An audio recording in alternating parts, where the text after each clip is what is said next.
ಇಷ್ಟು ಕಲೆಕ್ಷನ್ಸಲ್ಲಿ ಅವೈಲಬಲ್ ಇದೆ. ಸ್ವಲ್ಪ ಮೀಡಿಯಮ್ ಮತ್ತು ಸ್ವಲ್ಪ ಬಿಗ್ ಸೈಜಲ್ಲಿ.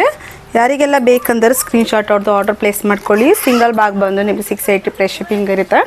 ಎರಡನೇ ಬ್ಯಾಗ್ನ ಪರ್ಚೇಸ್ ಮಾಡಿದ್ರೆ 1200 ಪ್ಲಸ್ ಶಿಪ್ಪಿಂಗಲ್ಲಿ ಇರುತ್ತೆ. ಆಲ್ರೆಡಿ ನಾನು ಓಪನ್ ಪಿಕ್ನ ಅಪ್ಡೇಟ್ ಮಾಡಿದ್ದೀನಿ, ಬಟ್ ಆದರೂ ಸಿಂಗಲ್ ಪೀಸಲ್ಲಿ ನಾನು ಶೋ ಮಾಡಿದ್ದೀನಿ. ಯಾರಿಗೆ ಬೇಕಂದ್ರೆ ಸ್ಕ್ರೀನ್ಶಾಟ್ ಅವ್ರದ್ದು ಆರ್ಡರ್ ಪ್ಲೇಸ್ ಮಾಡ್ಕೊಳ್ಳಿ. Thank you. ಹೀಗೆ ಸಪೋರ್ಟ್ ಮಾಡ್ತಾಯಿರಿ. Thank you.